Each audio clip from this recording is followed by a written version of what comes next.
Ark has released almost 200 creatures in its decade-long history, and in this video, I'll be ranking every single one of them in a tier list format. I'll talk about every creature briefly, and won't be ranking the creatures within the same tier for the sake of time.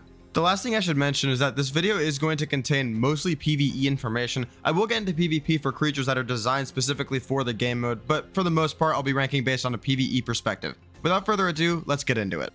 First up is the Achatina, and I'm going to put it solidly in B tier. The Achatina is obviously useful because it produces passive cementing paste for you in the form of Achatina paste, but it doesn't do anything else besides this, so I can't put it much higher. Passively farming an Ark is really nice because there's not many resources that you can actually passively farm, and the Achatinas do give you a really solid amount, especially if you have multiple in a farm setting. So yeah, I would definitely try out the Achatina. It's a great utility creature. It's just not higher on the tier list because it's not as flashy, it's not as cool, it's not as strong as those higher tier creatures. I mean, we're playing a dinosaur game and it's a snail. B tier is about as good as you're gonna get. Up next, I have the Allosaurus, and I'm going to put it into C tier. It has a really good pack bonus, and the bleed effect is nice, but there's just not that many applications for the Allosaurus inside of the game, and I don't think the design is very good. Definitely has pretty strong base stats, but the HP pool is fairly low, especially for a large carnivore, and it just feels like it's been outdated for so long. Next up, I have the Ammonite, and I'm putting the Ammonite into C tier as well. The Ammonite drops both Black Pearls and Ammonite Bile, and the Ammonite Bile can be used for pheromone darts, so it can be kinda useful. That being said, I pretty much only use this to farm for Black Pearls on maps that don't have naturally spawning Black Pearls like the island, because they're just kind of a pain to farm because they spawn at the bottom of the ocean and they inflict a high amount of torpor when you're trying to attack them. Up next, I have the Angler, and I'm going to put it in the A tier, very close to the S tier. The Angler is by far the best way to farm Silica Pearls in the entirety of Ark, and it's so much better than every other option that it's basically the only choice anybody ever uses. It has a really high swim speed, so it's pretty convenient to use. It's able to farm Black Pearls on certain maps where they're collectible. For example, Astraeos with those new giant Black Pearl clams, you can farm them with the Angler really effectively. And both type of pearls, Silica Pearls especially, are extremely useful in every playthrough, so it's a must tame in my opinion. Speaking of high tier farmers, the Anki is the first creature on my list that's in the S tier, and I didn't even consider putting it anywhere lower. The Anki is great for farming metal, crystal, obsidian, and many other resources inside of the game, and you can use it in combination with a ton of different creatures for really good farming. The Karkinos, the Argy, the Quetzal, the Rhino, all of these creatures used with an Anki is the best way to farm in a lot of situations. The Karkinos, specifically with the Anki on Aberration in the blue zone, is the best way to farm metal for almost every situation unless you have a tech strider, so it's super useful, and metal is the most important resource in the game, so the Anki has to be S tier for me. The Uranio is up next, and I'm going to put this in the D tier. The Uranio is really not useful as a tame at all. I don't really see a reason to ever tame this. It's just kind of annoying. The Uranio is in the D tier as opposed to the F tier because it drops chitin, which is convenient, and it's not as bad as other cave creatures like Arthropleurus that can break your armor or Onyx that can give you rabies. It also gives your Megatheriums rage buffs in the boss fights like the Broodmother fight and the Medusa fight, which makes those fights much more doable, so there is some perks to having the Uranio in the game. Up next, I have the Archaeopteryx, and it's an F tier for me because it's completely useless. The Archaeopteryx acts as a mobile glider, which you can just carry around, but there's no practical application for this in the entirety of Ark. The Maywing and Mayguana are way better, Parachutes with a grappling hook is just as good, if not better, and having to carry this thing around in two hands makes no sense practically. It's already not good, and it's been power crept after not being good in the first place, so there's just zero reason to ever tame this. Killing it doesn't do anything for you, it's just a completely worthless creature. It just takes up space in the roster while not being useful in the wild or when tamed. The Argy is up next, and I'm just going to put it right next to its buddy, the Anki, up in S tier. This one's really not tough to decide. The Argy is one of the best creatures in Ark, and it always has been. It pairs really well with the Anki for metal, crystal, obsidian, and more. It pairs well with the Dodic for stone, the Beaver for wood. There's so many applications for the Argy in farming. It has a smithy in its inventory, it gets crazy weight reductions, and has great stats. There's nothing not to love with the Argy, it's just an easy S tier, and it's a must tame in every playthrough. Next up, I have the Arthropleura, and this is the first creature on the list that's extremely dependent on which game mode you're playing. In PvE, I'd have this in F tier. It's really not useful for anything when it's tamed in the PvE side of the game, and it's extremely annoying to run into when you're trying to do caves because it breaks your armor immediately with the spit. I'm going to place it in D tier overall because it is useful for clearing out structures in PvP. If there's random structures placed around the map that you want to clear out so you can place a base in a certain area, the Arthropleura is a very cost-effective way to do it, and it's even better in caves with a 6 times damage if you're trying to build up in a cave. So I'm just going to split the difference here between the C tier in PvP and the F tier in PvE and place it right in the D tier. Next up, I have the Attack Drone. This is an easy F tier. It's not tameable, and it's extremely annoying to deal with, especially during the Overseer boss fight. I just can't stand this thing. I don't even know why it's on this tier list. It's just going to go into F tier. Moving on. Up next, I have the Baryonyx, and this is going solidly into A tier. The Baryonyx is amazing for a lot of reasons, but the main one for me is its versatility, especially when inside caves. It has a slender frame which lets it fit in almost every single cave in the game. It has no oxygen stat, so it's able to stay underwater as long as possible for the underwater caves. It has a tail spin attack when underwater which stuns nearby enemies, and you're able to go super fast on land and underwater with its high speeds and ability to jump across gaps.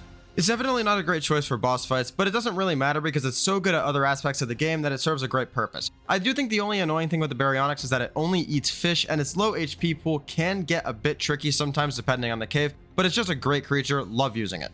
The Basilosaurus is up next, and this may come as a surprise to some of you, but I have it in the A tier as well. The Basilosaurus is really good just because it's essentially unkillable in PvE. It has such a high health pool, it can't get stunned so you can't get knocked off of it, and it's just a perfect pick if you're trying to go through one of the underwater caves with zero concern of dying. It's just the safest way to traverse the underwater area of the map in the early game until you can get to a Tuzo, and to top it all off, it passively produces oil in its inventory, which is a really nice boost. The Beelzebufo is up next, and this is another A tier creature. The Beelzebufo is simply the best way to farm cementing paste in the entirety of Ark, and that's a really valuable resource to farm well. It's also really fast on both land and underwater, because on land you can chain jumps which goes a ridiculous speed, and underwater you can swim quickly with unlimited oxygen. The fact that it takes so much fall damage when you're chain jumping is a big downside and part of the reason that it's not S tier for me, but this is one of my favorite creatures in the entire game. Next up is the Brontosaurus, and I have this firmly in B tier. The Bronto is one of the best choices in the game for farming berries because of its insanely large AoE and decent weight stat, but there are some downsides to using it. First of all, it's really slow, and second of all, it can't be picked up by any flyer in the game, so if you're trying to go farm berries with it and go back to base, it will just take a long time. So basically, if your base is on top of a lot of bushes, you'll get a ton of berries from using the Bronto, and if it isn't, you probably want to use something else. The other nice feature about the Bronto is that it's insanely tanky and comes with a platform saddle, which is always really cool. I love sauropods and wish I could put it higher than B, but it's just not practical enough for it to go into ARS. Next up is the Carbonemys, which I'm placing into C tier. The Carbonemys in PvE is only useful for getting eggs for kibble and getting keratin in the early game very easily. The most effective use case for a tamed Carbonemys in Ark is in the PvP side of the game, using it as a soaker to drop onto bases. In PvE, it's essentially useless when it's tamed, so I put it in C tier because it's not annoying and it gives you a really helpful resource very easily in the early game.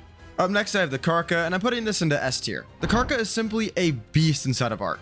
It has some of the highest base stats when tamed out of any creature in the game. It has a great blood rage mechanic which makes it stronger as it kills more creatures, and it has an awesome design. The high base stats and blood rage ability combine to make it the best OSD option in the game, as well as element vein defense option. They're just so good for those because they're fast, deal enough damage to kill the creatures before they can damage your vein or OSD, and they have enough HP to survive as many waves as you want to go to. It's also just a really badass choice for going on meat runs because of how strong it is and how fast it can get yet again, so it's just a really cool creature, definitely deserving of an S tier. Up next is the Carno, and I'm going to throw this into C tier right next to the Allosaurus. I really don't see much application for the Carno inside of the game. It's definitely good for certain caves and has solid base stats for the early game, but as you get further into the progression, you're never really going to use a Carno for much. The headbutt attack that the Carno has does knockback and bleed damage, which can be useful, but I honestly find it more annoying to deal with this when you're fighting a wild version of the creature or an alpha version of the creature than I find it useful for when you actually have it tamed.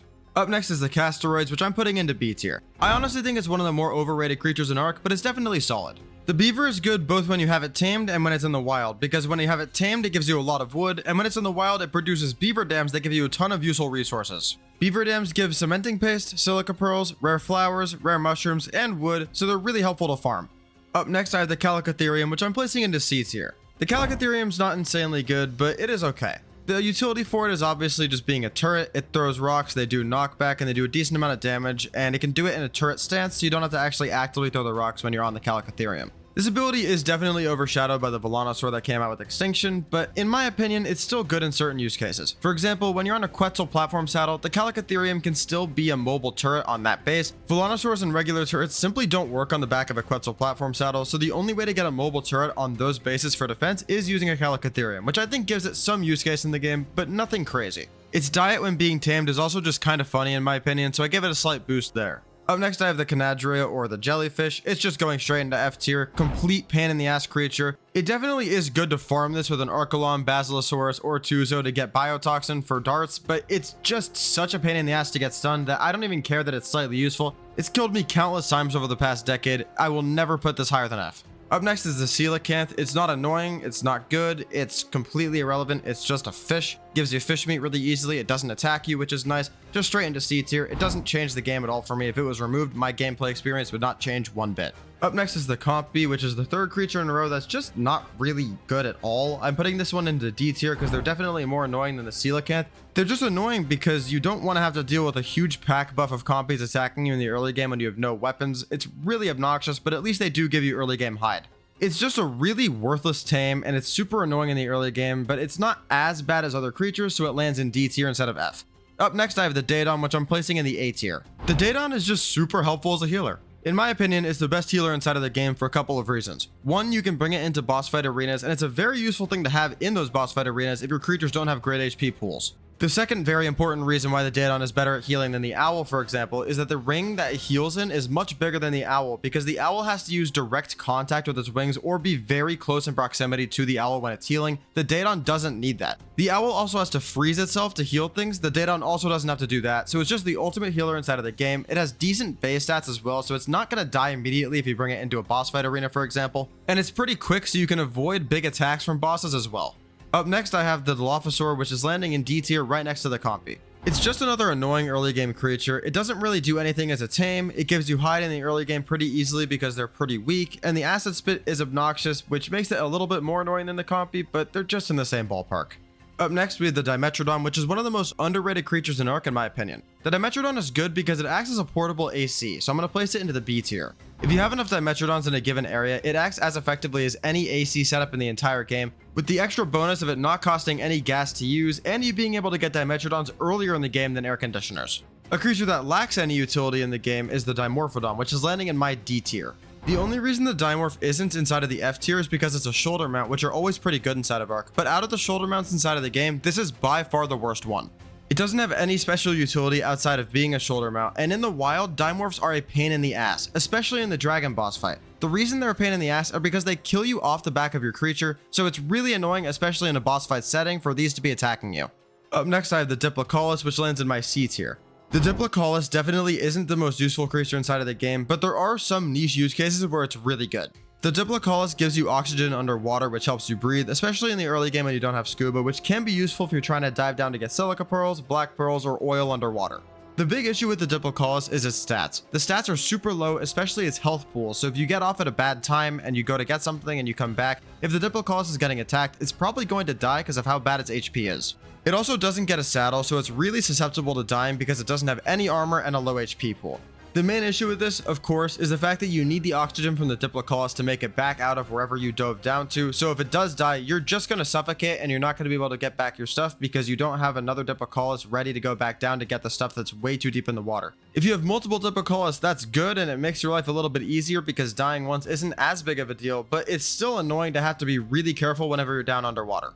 Up next, I have the Diplodocus, which is going straight into the F tier as well. The Diplodocus is useless. I don't want to hear the argument, oh, you could have multiple seats, it's really tanky. It doesn't do damage. It does knockback right in front of it, but if something's behind you nipping at your legs, it's a pain in the ass. It just doesn't do any damage, it doesn't do any damage, and it doesn't do any damage, so why would you ever tame it? The other obvious issue is when it's in the wild and it just knocks you around with its neck for fun. I mean, stop being an asshole, Diplodocus, leave me alone, stop knocking me off cliffs, I'm just trying to enjoy the game.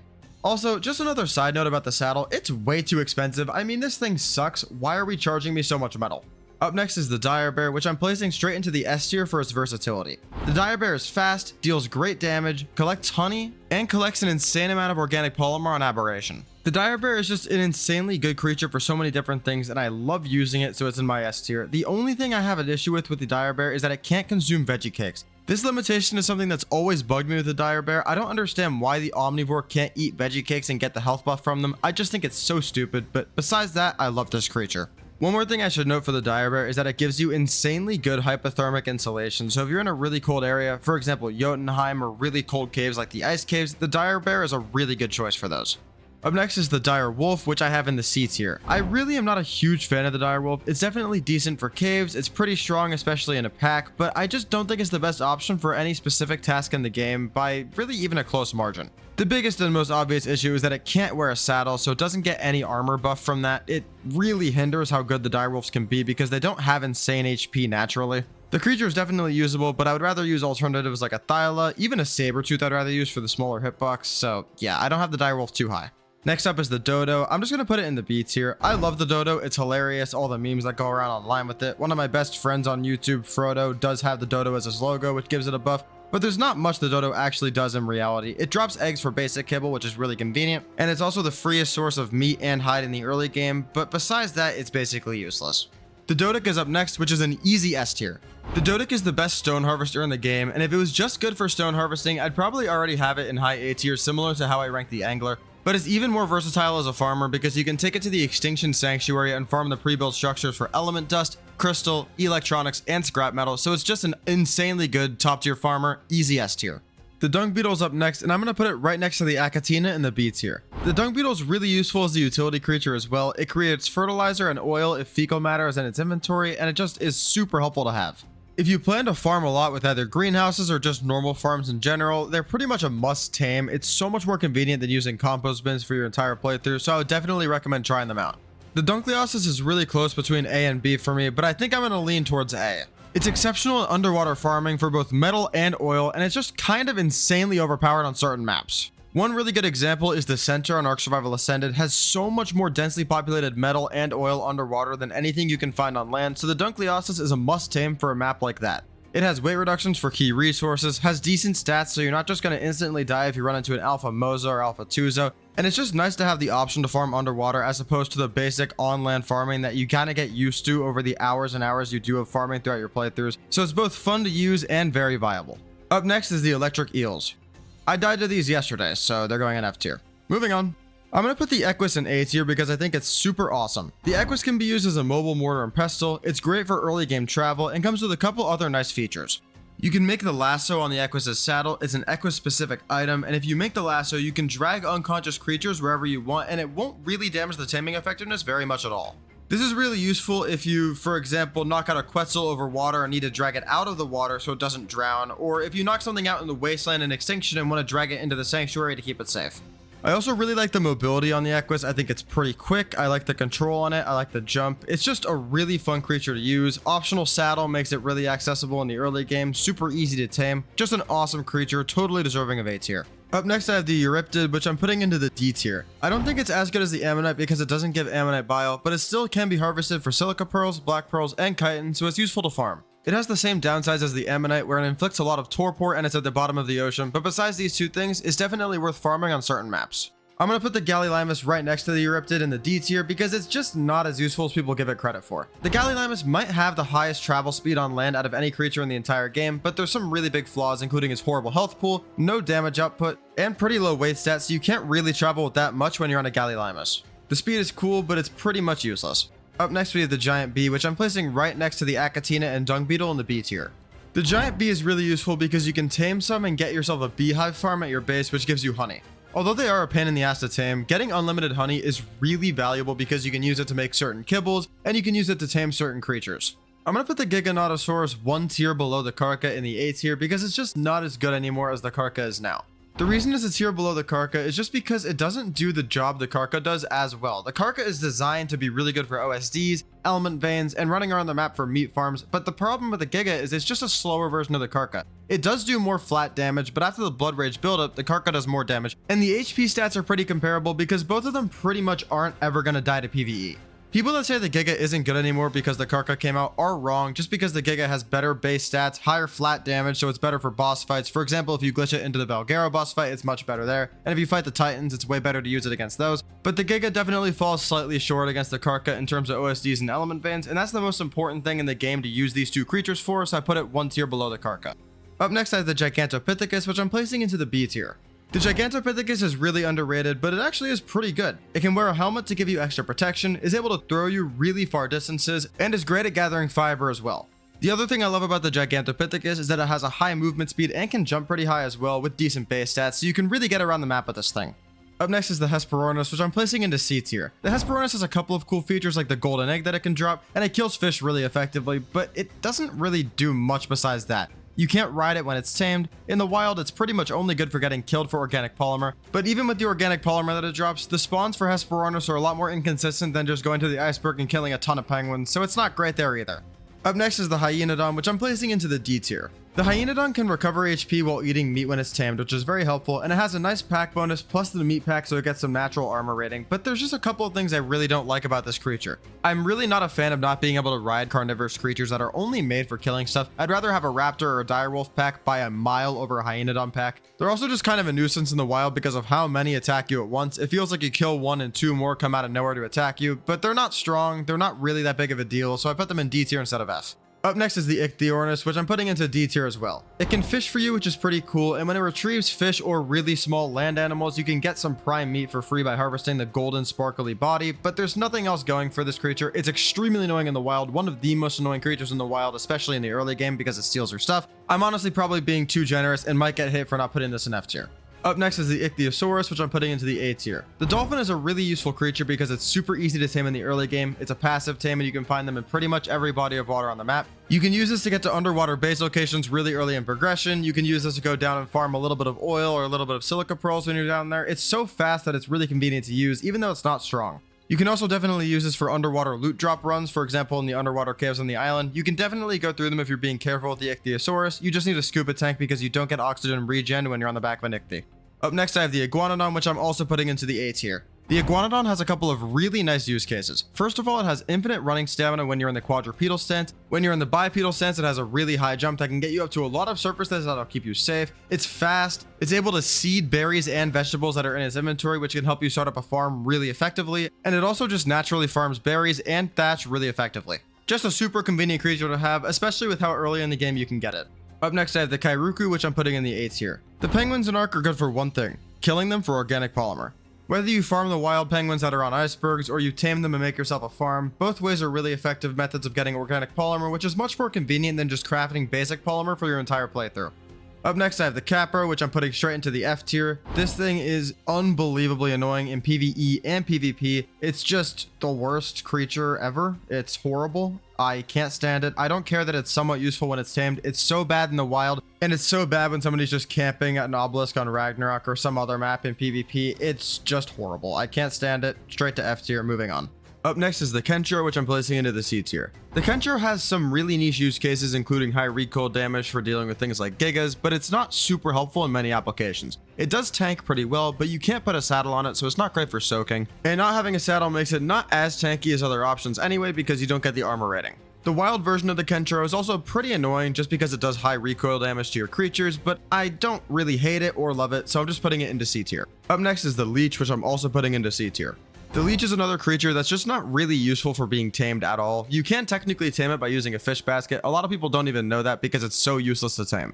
With that being said, killing a wild leech does give you leech blood, which is used for making lesser antidote, so there is a use case for it, so I'm just going to put it into C tier. It's not super annoying. It used to be a couple years ago really annoying because it gave swamp fever so consistently, but nowadays they've reduced the rates on that to about 5%, so it's really not that bad. Up next is the Lead Sichthies, which I'm placing into D tier. The Lead Sichthies can't be tamed, so it's already going to get docked a couple points for that. I think untamable creatures in Ark are really lame, and the wild version of the giant whale just destroys rafts and motorboats, so it's pretty annoying there too. With that being said, it's not too bad because it's so big that it's hard to miss, and you can scrape raw prime fish meat off the skin, so there is at least some use case for it. Up next is the Liopleurodon, which I'm placing into C tier. The Liopleurodon is only available for 30 minutes once you tame it, and it's one of the rarer creatures inside of the game. The Liopleurodon's purpose when tamed is to increase the quality of loot drops on underwater drops, so it can have some use case if you tame it and are ready to use it, but it's just really niche. The taming process is really finicky, and the reason that I'm having the Liopleurodon in C tier is because even though it's pretty much useless to tame it, it's so out of your way and so rare that it doesn't really matter. Up next is the Lystro, which I'm putting into the C tier as well. The Lystro has one nice purpose, increasing the level increase speed of nearby allied dinos. The Lystro is extremely easy to tame, gives you really easy access to hide and raw meat in the early game, and is just a cool creature to have around on the beach. Up next is the Mammoth, which I'm putting into the A tier. Even with the release of the Dinotherium recently, the Mammoth still holds a place in Ark. The Mammoth is more useful in PvP, but it is useful in PvE as well, as one of the best wood farmers in the game. If you use a Mammoth on the back of a raft and go around swamp biomes, you can get slot caps of wood so quickly. In PvP, it has an Intimidation Roar, which caps enemy damage at 75% of what the max ability is, and you can now place drums on the back of the Mammoth saddle, which buffs nearby player and dino movement speed, damage resistance, and melee damage while constantly being played. This ability is basically a must bring for cave PvP if you're trying to take a cave, because the buffed movement speed and damage resistance lets you run turret walls in those areas especially really effectively. The mammoth has such good HP that it's basically unkillable, especially in environments where you can't get picked off the back of it, so it's really strong. Up next is the manta, which I'm placing into the D tier. The manta is slightly annoying, extremely weak as a mount, and it's able to fly around as a bug, which is really funny, but there's not much to it. It protects Basilosaurus and is pretty much the only wall between you and taming one, so they're a bit annoying there, but they're not annoying enough to be in the F tier. Simply a D tier creature. The Megalania is a really underrated creature in the game, and I'm putting it into the B tier. The Megalania is great for climbing, and especially it's great for climbing as a cave mount because you can just go upside down on the top of a cave and avoid most threats in almost every cave in the game. It's a bit worse than the Thyla or the Berry just because of worse base stats and its slower movement speed, but it's definitely a great choice. If it didn't inflict mega rabies with its bites in the wild, it would be an A tier.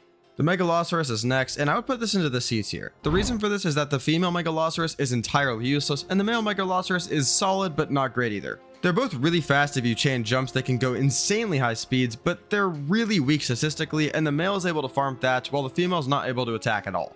The thatch collection ability is okay, but they're pretty much only used for really high speed travel. Up next is the Megalodon, which I'm putting into the A tier. The Megalodon has an insanely good pack buff, which makes it one of the best underwater mounts in the entirety of the game. I pretty much always have a pack of Megalodons or Zivactinus with me whenever I'm underwater as my kill squad. I usually ride a tanky, non-stunnable creature like a Basilosaurus or a Tuzo, and just have a ton of Megalodons or Zivactinus around me to deal all the damage. They're also one of the best choices for the motor boss fight because the pack buff makes them do so much damage. The HP pool is a little bit lacking for the higher tiers of motor, but the lower tiers it is definitely sufficient for. Up next is the Megalosaurus, which is also an A tier. The Megalosaurus is able to pick up small to medium dinosaurs and thrash it around in its mouth, and it also has really good stats. The drawback for the Megalosaurus, of course, is that it's way stronger at night and basically unusable during the day, but on certain maps like Aberration, it's just so good. Whoever says that the Spino is the Rex of Aberration just is underrating the Megalosaurus. Up next is the Meganor, which I'm just going to put into the D tier. They're pretty annoying because it feels like there's always more of them that are going to come out of the bushes and attack you, but they do give you chitin, so there is some upside. You can't tame them, they're annoying, but they're not too annoying, so they land comfortably in D tier. The Megatherium is one of my favorite creatures in Ark, and I'm going to put it close to S tier and the high A tier. The best use cases for the Megatherium are to farm chitin from bugs inside of caves at a high volume and to fight bosses. The Megatherium basically can't be beat in boss fights that summon spiders for you to go kill during the fight. This is because the Megatherium gets an insect killer buff when it kills one of those bugs that lasts 30 seconds, making it insanely strong. The two boss fights this applies to are the Broodmother boss fight and the new Medusa boss fight on Astraeus, and it's just the best choice for those two fights in the game. The Megatherium also has really good base stats on top of this insect killer buff, so it's just a really good choice for a lot of different things. Up next is the Mesopithecus, which I'm placing into the B tier. The Mesopithecus lands in B tier because it's not the best shoulder mount in the game, but it does have some decent use cases. Having it as your shoulder mount allows it to throw poop at creatures and nearby players, and this will do a slow damage over time effect, and it also slows down the target hit, so it is pretty useful in certain situations. Up next is the Microraptor, which I'm placing into the F tier. Whether you're in PvP or PvE, this creature is a nightmare to deal with sometimes. It dismounts you off your creature and stuns you for 10 seconds, which is just ridiculous. Especially in PvP, this is really bad if somebody whistles it onto you and it knocks you off your creature. Dealing with a Microraptor by either killing it or just avoiding it is also a pain in the ass because it's so small and so quick. You basically can't outrun this on the ground, so you either have to fly away or be on such a big creature that it can't get to you. Up next is the Moza, which I'm placing into the B tier. The Moza is really strong statistically, but it's just not as good as the Tuso because it's able to get stunned. I'd argue that an army of Mozas is the best choice for the motor boss fight, which is probably the best use case for it in the game. And the fact that it gets a tech saddle is really cool, but it's just not as good as the top tier underwater creatures. Up next is the Moschops, which I'm also putting into B tier for different reasons. The Moschops is pretty strong statistically, but the downside is you can't get a saddle for it and it's really slow. The most useful use case for the Moschops is the farming ability. You're able to upgrade its farming for certain resources, and it can farm a huge variety of different resources, including the ones listed on screen now. Putting all of your upgrade points into one resource farming type lets it specialize really well, for example into farming organic polymer extremely effectively from penguins. Up next is the Onyx, which I'm putting right next to the Microraptor in F tier. These bats are insanely annoying for a couple of reasons. First of all, if you're on a pretty short creature like a Beelzebufo, Onyx are really annoying to hit sometimes because they fly above you. This can also cause some serious issues in the new Medusa boss fight where it summons Onyx during the fight because they can fly over your Deinosuchus, for example, and just give you mega rabies, ending the fight there. The Otter is one of the best shoulder mounts in the game, so it's going straight into S tier. The main perks for the Otter are the insanely good insulation that it gives you and the fact that it can carry multiple artifacts in its inventory at a time. Another nice perk is that it can collect fish and silica pearls, and it's really cute. The Oviraptor is kind of tough to rank, but I think I'm going to put it into the C tier. The best feature of the Oviraptor is that it boosts egg laying frequency for nearby creatures, which is definitely good, but there's not much else here. Yeah, you can steal wyvern eggs, everybody's seen the video. Let's be honest, it's not practical, it's not really even that useful. Stealing wyvern eggs in Ark is really easy, so it doesn't really get a boost for that feature, and the fact that it doesn't farm anything and is really weak in combat and can't be ridden makes it just not amazing. Up next is the Ovis, which I'm placing into A tier for one simple reason: mutton. Making an Ovis farm, or even just finding Ovis in the wild to kill for mutton, is so useful in the early game before you have kibble, and it's even useful after you get kibble because it's much more time effective to just kill an Ovis than it is to craft kibble for a specific tame. Taming Ovis is a pain in the ass, with sweet veggie cakes being the required resource, but if you just kill them and find babies to claim, it's much easier that way. This of course doesn't work in Evolved, but even in Evolved, the Ovis is definitely an A tier creature. Up next is the Packy, which I'm placing into D tier. The Packy is just completely useless. You can't find it in the early game to farm for easy resources, it's a completely worthless tame, it doesn't do anything helpful, and it's not annoying, so it can't go in F tier. Up next is the Packy Rhinoceros, which I'm putting into C tier. The Packy Rhinoceros is a decent soaker. It used to be really strong back in the day, but it's just pretty neat now. It's not super helpful, but it's also not annoying at all. Up next is the Paracer, which I'm going to put into B tier. The Paracer is really tanky, has a platform saddle that you can move around with, and is pretty maneuverable for a giant creature. It also has other solid stats like really good weight, decent damage, and solid stamina, so you're pretty much not going to die on the back of a Paracer. The Paracer is also pretty solid in PvP. If it was a little bit more versatile and had a couple more PvE applications, it would be higher than B tier.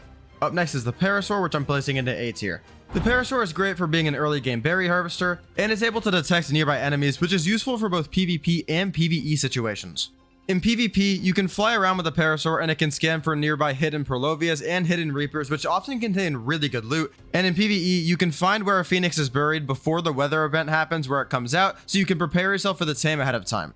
Up next is the Pegomastix, which is going into C tier. A couple months ago, if I made this video, I probably would have placed the Pegomastix in the D tier or F tier, but nowadays it actually has a use case, so it's going in C. The Pegomastix is able to pick up Gacha Crystals automatically now, which is super convenient because now you're able to make completely automatic Gacha Crystal farms. The Pego in the wild is obviously still annoying, it steals your stuff, it's annoying in the early game especially, so it's not going any higher than C, even though it is useful. The Pelagornis is up next, and I'm putting it right into the B tier. The Pelagornis is pretty slow, has bad base stats, but it's really good for collecting organic polymer and has a weight reduction on organic polymer, so it has a good use case inside of the game. It's also able to float on top of the water, which is a really nice feature. Running out of stamina over the water with a flyer is really annoying and wastes a lot of time, so it's great that the Pelagornis doesn't have to worry about that.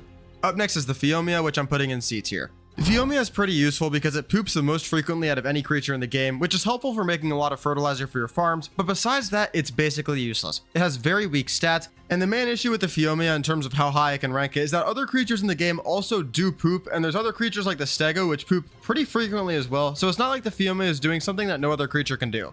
The Piranha is definitely landing in F tier. It's really annoying in the early game especially, and they're equally as annoying in caves. To top it all off, the Piranha is absolutely useless as a tame, so it's an easy F tier. Up next is the Plesiosaur, which I'm putting into D tier. The Plesiosaur has a couple of issues for me. First of all, it really needs a TLC for appearance. It's just really outdated and doesn't look good at all. My second and more pressing issue is that it doesn't really serve any underwater utility besides being a fast traveler. It doesn't have great stats, it doesn't farm anything exceptionally well, and it doesn't have any immunities like stun immunity, which make it even better to travel with.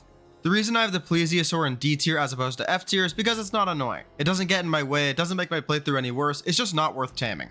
Up next is the Pteranodon, which I'm putting into A tier. The Pteranodon serves the purpose of being the first flyer that you get on pretty much every playthrough. It's extremely accessible, it has high speeds, it's pretty good stamina wise, and it has a C-spin which makes it even faster. It's also really good for early game PvP as well. It's just a great creature, definitely deserving of A tier. All flyers in Ark are overpowered because flying is just a really overpowered ability to have, so it has to go high on the tier list. Up next is the Scorpion, which I'm putting into D tier. I don't know why you would ever tame one of these, but it's not really annoying and they drop chitin, so it's cool to have. They do some torpor, but they're really weak and they're a pretty easy creature to kill pretty much always. They're not annoying in the wild, but they're also not worth taming, so they're pretty much only good for their chitin, so they're just going in D tier.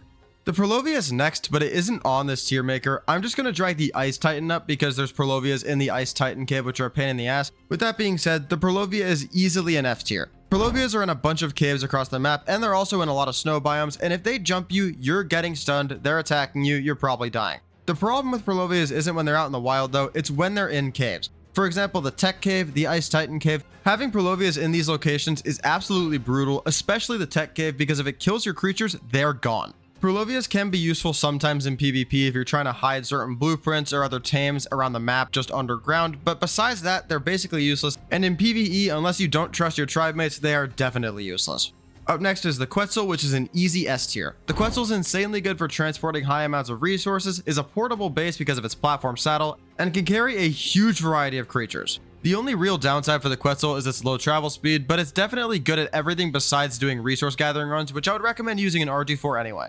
Up next is the Raptor, which I'm going to put into the C tier. The Raptor can be annoying sometimes in the wild because it's able to dismount you off your creatures and just knock you down and hold you in a pinned position, but it's not that annoying, especially once you get bolas. They're decently fun to use, they're pretty solid in the early game on certain maps, but they just don't really have a place in the game after the early game. The Rex is up next, and I'm going to put this into the A tier. The Rex is an exceptionally good boss fighting dino. It's been a classic for years in boss fighting settings, but it's pretty much useless outside of boss fights. It's kind of hard to rank the Rex any lower than A tier just because we're playing a dinosaur game and the Rex is by far the most iconic dinosaur of all time. It's just not great in this game right now. It needs a TLC for sure. It's really outdated. Just your basic high stat creature that does the job. A tier it is. Up next is the Rhino Ignatha, which I'm also putting in the A tier for different reasons. The Rhino Ignatha has really solid base stats for a flyer, carries a huge variety of creatures, but doesn't have a platform saddle and has a big speed reduction when it carries these creatures. Another thing I like about the Rhino Ignatha is that you can move it horizontally or vertically, so it's very maneuverable just like a Tapejara. The other annoying thing about the Rhino Ignatha is how to tame it. I think it's really annoying, but it is worth the effort. The Sabertooth is up next, and I'm going to put it into B tier. The Sabertooth is exceptional for caves, chain jumping is really fun and goes a really high speed, and it has solid base stats with how easy it is to tame. My only issue with the Sabertooth is that I wish it wasn't so short. Killing bats on this thing is really obnoxious sometimes. If the Thyla and the Baryonyx, which are both better caving options, didn't exist, the Sabertooth may even be an S tier. Up next is the Sabertooth Salmon, which I'm putting into C tier. The Sabertooth Salmon is a fish. Out of all the fish, I think this one's pretty cool. It's not as annoying as piranhas, it's definitely more interactive than the coelacanths, so C tier it is. Up next is the Sarcosuchus, which I'm putting into A tier. The Sarco is fast in water, has unlimited oxygen, and is really easy to tame because of how slow it is on land. I also love its ability to turn on a dot when you're using attacks to your sides. It's really strong statistically compared to how easy it is to tame, and it's insanely underrated. In my underrated creatures video, spoiler alert, I put it at number 1 on the list. I think this thing is really good, and the Dinosuchus being released doesn't make the Sarco useless.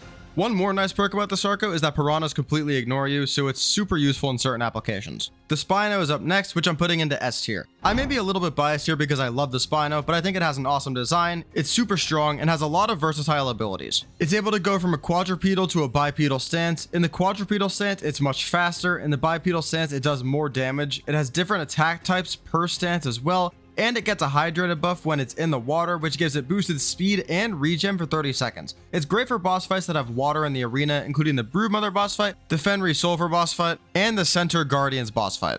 To top it all off, the Spino can also stay underwater as long as you want because it has unlimited oxygen. Next up is the Stegosaurus, which I'm putting into the A tier. The Stego is super tanky, great for berry collection throughout the game, and is a great choice for the Rockwell boss fight because you can just sit on the back of it and use a shotgun to kill the boss. The Stego also comes with 3 stances that you can toggle through that give you different perks, and it's unquestionably an S tier creature for PvP because it's one of the best soakers in the game.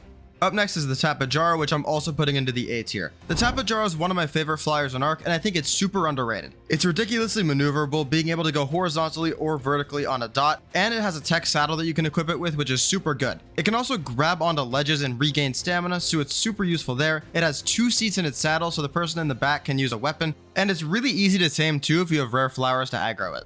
It's also super fast. It doesn't come with a C-spin like the Pteranodon, so it's not the fastest flyer in the world, but it's really quick. The Terrorbird is up next, and I'm going to put this into D tier. The Terrorbird is a pretty obnoxious creature, but it's not completely useless. It's pretty fast, has okay stats, and it has a gliding ability, so you won't die of fall damage. I also think the TLC they just released for the Terrorbird is hilarious, so there's no way I'm putting it into F tier right now. It just looks ridiculous. It's way too funny. D tier it is. The Therizino is up next, and it's the highest creature in S tier in the game. I know I said I wasn't going to rank between tiers, but I do genuinely believe this is the best PvE creature in Ark. In terms of the resource gathering department, you can level both power or delicate harvesting to get a ton of different resources. On screen now you can see every resource the Therizino can farm, and on top of its insanely versatile farming, you can also use this for every boss fight in the game besides the Titans. It's extremely effective in every one. It is one of the best statistical creatures in the game, and they have a nice added perk of being able to eat veggie cakes. Just such a strong creature. I could not imagine playing an Ark playthrough without taming a couple of Therizinos. Up next is the Thylacoleo, which is also going in S tier. The Thylacoleo is one of the best caving mounts in the game, arguably top 2, and it's insanely good at killing alpha creatures as well because of its bleed infliction. It has a really strong health pool. The bleed infliction that I talked about earlier gives it really good damage output even if the damage isn't super high. It's insanely fast, maneuverable, can climb things, has a really high jump, and is all around one of the coolest creatures in the game. The only thing holding the Thyla back from being a top 5 creature in the entirety of Ark is it not being able to inflict bleed onto bosses. If it was able to do that, it would easily be top 5. The Titanoboa is next, and I'm putting it into D tier. The Titanoboa inflicts torpor, is kind of annoying if you're trying to work around the swamp. They usually just slither up behind you and deal a little bit of torpor to you, which can be annoying, but they're really not that bad. They give you prime meat, which is nice. They're essentially useless as a tame, so there's really no point there, and it's just not annoying enough to be an F tier. One last thing I should mention for the Titanoboa is that it is in the new Medusa boss fight, but I really don't think it's a challenge there either. Up next is the Titanomura. I'm not sure how to pronounce that, to be honest, and this is just going to go in D tier as well. You can't tame these things. They're not annoying enough to be an F tier, and they give you chitin, so that's a little bit nice. The Titanosaur is probably the hardest creature to rank in the entire game. I'm going to put it into C tier just because it basically never gets tamed. It doesn't really get in your way, especially if you don't attack it. It will never attack you. It's insanely slow. It has insanely high base stats. I mean, this thing is unkillable once it's tamed. The reason for it never getting tamed, even though it's so strong, is that it does die over time because you can't feed it. It will eventually just starve. The other thing about the Titanosaur that I don't like is it's just not practical. You don't need the Titanosaur for anything specifically. Yes, it's really strong and can kill anything, but you could also just bring really strong Gigas, really strong Karkas, and if you have multiple of them, those can kill anything on the map as well. The Trike is up next, and I'm going to put it into the B tier. It's a pretty good creature, especially in the early game, because it can get you a lot of berries and thatch, and it has decent base stats as well, so it's definitely good enough to kill a lot of the early game stuff around the beaches. Another nice perk of the Trike is that you get a rivalry buff when there's a big carnivore in the area, so you'll get a red glow around you and boosted stats for a temporary amount of time. The Trike's main use case, of course, is to soak in PvP as well because of its head getting a nice damage reduction, but it's a cool creature in PvE as well. Up next is the Trilobite, which I'm also putting into B tier. Trilobites are really nice because you can kill them for a ton of resources, including chitin, oil, silica pearls, and black pearls rarely. You obviously can't tame them, and they're super weak, so there's no use case on that side of the game, but they give you so many useful resources, especially for early game Ark exploration, that they have to go a decently high tier. Up next is the Troodon, which is in F tier easily. The Troodon is one of the most annoying creatures in the game. It interferes with everything. It does a huge amount of torpor damage, and they're just really fast also, so they're super annoying to avoid or even spot. They also spawn in high quantities around the island note run area, so they can really interfere with that, which is a pain in the ass. They're also really hard to tame and not useful when tamed, so the Troodon just has no redeemable qualities. The Tuso is up next, and I'm putting this into the S tier. The Tuso is just insanely strong underwater, it can't be stunned, it has insanely good base stats, and it's pretty easy to tame once you get the hang of it.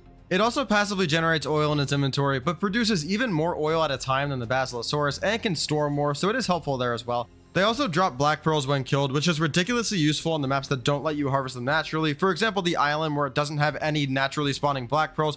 The Tuso also has an oil spray ability, which lets you de-aggro from situations you're not comfortable in. It has a grab ability, which is really good for both PvP and PvE when trying to deal with nearby creatures. It's completely stun immune, so you can't die that way. It's also the tankiest underwater creature, so the Tuso is unquestionably the best underwater creature in the game. Up next is the Unicorn, which I'm just going to put into S tier because the Unicorn is awesome. It has the same utility of an Equus, but it's just super rare, very cool to find, easily an S tier creature. I really like the Woolly Rhino, but I can't put it higher than A tier. I love it because it has a really cool charge ability that's super high in damage, it has really decent stats in general, and it's very, very good for certain boss fights. Its ability to eat sweet veggie cakes plus its insane damage from the charge up is just way too good to ignore. It's great for a lot of the arena fights like the Valgero and Ragnarok boss, and I also think it's extremely underrated for killing the giant beasts on the map like the Gigas and the Karkas to reset their spawns. If you get an insanely high melee damage line of rhinos plus veggie cakes in its inventory, it's pretty hard to stop. The Yeti is next here, and I don't really know how to rank this creature. It's not tameable, it's only in certain caves, and it's basically a Gigantopithecus that's always going to be angry at you. I really don't think it's a unique enough concept to be cool, so I'm just going to throw it in D tier and move on. The last island creature on the list is the Uteranus, and I'm going to put this into the S tier. The Uteranus is essentially a must-bring for every boss fight in the game. It's insanely good with its roar effect to buff your nearby creatures, and its fear roar can be used in a couple of ways. The fear roar is good for roaring away creatures that you don't want to have to deal with, and if a creature is max feared from the fear roar, it'll also take more torpor per trank shot at it, so that's pretty helpful if you want to save some ammo. It also has really solid stats, so it's going to be hard for you to die when you're on the back of one of these in your boss arena. The first DLC creature on the list is the Jerboa, and I'm going to put it into the B tier. The Jerboa is a shoulder mount, of course, so it's already pretty good, and it has a really nice feature for the Scorched Earth map where it warns you about weather events before they happen. This is really valuable on this map, but it's really not a good shoulder mount for any other map in the game. Definitely decent, but I do think there's better abilities out there for shoulder mounts, so I'm just going to put it in B tier. Up next is the Jugbug, and I'm just going to put it into C tier. This is another one of those creatures that I could take or leave. I think it's a cool concept. I definitely think it's convenient to have her on the map. At a certain point in your playthrough, you'll never really look at one of these again. It's just okay. Getting oil from them is definitely the best part of it. The water is convenient sometimes, but the oil is really helpful before you get oil pumps. So I would definitely consider putting it in B tier, but I think I'm going to leave it at C just because they're not tameable and they're not super useful to a certain point. Up next is the Lamatria, and I'm going to put this into the D tier. The reason it's so low is just because it doesn't really help in any way. Yes, you can tame it and it's an early game flyer, but it's so weak as a flyer that I'd rather just go for something like a Pteranodon or an Argentavis. The fact that it doesn't have a traditional melee attack, has really poor base stats, and the only way to avoid things in the wild or when it's tamed is just to drop annoying spores. It's just not my favorite creature in the world. It's not horribly annoying or anything, so it's not going to go into my F tier, but I can't put it higher than D. Up next is the Mantis, which I'm putting into the A tier. The Mantis is a really good creature for farming and a couple of other applications that are a bit more niche, but it's really fun to use. Its best application by far though is to farm element veins on Extinction or the new map Astraeus. It's ridiculously good at this if you put some good pickaxes in its hands. Its melee damage is crazy. It's just so good for farming element veins that I had to put it this high. The other thing I love doing with the Mantis is just using really high level clubs with an insane melee damage and just knocking out huge creatures like Spinos or Rexes. It's just insanely fun to use this creature. The melee damage is absurd, definitely deserving of high A tier. Up next is the Morellatops, which I'm going to put into the B tier. I think this creature is really good. It serves a really nice utility on this map, but it's not great anywhere else. They're good for early game berry harvesting, and they can store water in themselves that you can drink over time, which is super useful on Scorched Earth. They're also pretty good statistically, so you shouldn't really die to many things on Scorched Earth if you're on a decent Morellatops. The Pergoptodon is the next creature here, and I'm going to put it into A tier easily. This creature has a lot of things that I love about it, including its great mobility with its huge jumps, its ability to carry babies in its pouch, and its absurd farming potential. The Pergoptodon is the best choice for farming by hand in the Genesis 1 area for farming the element there, and it's exceptionally good at farming berries as well. It has a solid weight stat, and it can jump really far even when it's pretty close to being fully encumbered, so it's a great choice as a creature. I've honestly talked myself into putting this into S tier throughout the segment, so I'm going to move it up right now. Up next is the Phoenix, which I'm putting into the A tier. The Phoenix is really rare. It's one of the most rare creatures in the game, which makes it really cool, and it also has a lot of useful features, even though it's pretty underrated. The best feature of the Phoenix, unquestionably, is its insanely good travel speed. It's the highest speed flying mount in the game. Obviously, gliding creatures are a little bit faster than it, but in terms of raw flying speed, the Phoenix is the best. It can also cook metal and food in its inventory, which can be useful sometimes, but the weight stat on the Phoenix isn't really good enough for this to be super viable. The Phoenix also produces silica pearls and rarely black pearls by pooping them out, which can be useful sometimes too. Up next is the Rock Golem, which I'm placing into B tier. The Rock Golem in itself, utility-wise, isn't super useful, but it's insanely strong. The Rock Golem is one of the tankiest creatures in the game with its good health pools and its really good defense ratings, and on top of that, it's able to throw rocks and knock things back, so it's pretty hard to die on the back of one of these.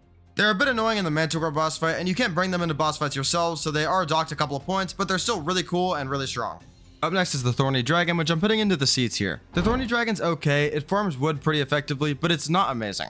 It has okay base stats, but it's not really anything you're going to be using for fighting other creatures, and it isn't good enough at farming wood for it to be like a top tier wood farmer by any means. Its tail spike projectile in the early game on Scorched Earth can be pretty annoying sometimes, but it's not bad enough to drop it any lower than here. The Vulture's a kind of hard creature to rank, but I'm going to put it into the C tier. When tamed, it's okay. It's a high damaging shoulder mount similar to the Dimorphodon, but it's just a worse version of that creature. And when it's in the wild, they can be annoying because they damage you off of your mount, but it's not too bad because they're not super common and they drop spoiled meat when killed, which can be convenient if you're trying to make narcotics. Up next is the Poison Wyvern, which I'm placing into A tier. It's tough to rank all these wyverns. They're all extremely good, but I wanted to put them in different tiers just to differentiate how good they were in my eyes. The Poison Wyvern lands in A tier just above the Fire Wyvern and just below the Lightning Wyvern because it has a lot of utility in the PvP side of the game. It kills people off the back of their mounts and it's really solid. It's just not as good as the Lightning Wyvern because it doesn't do that much damage to tames with its breath.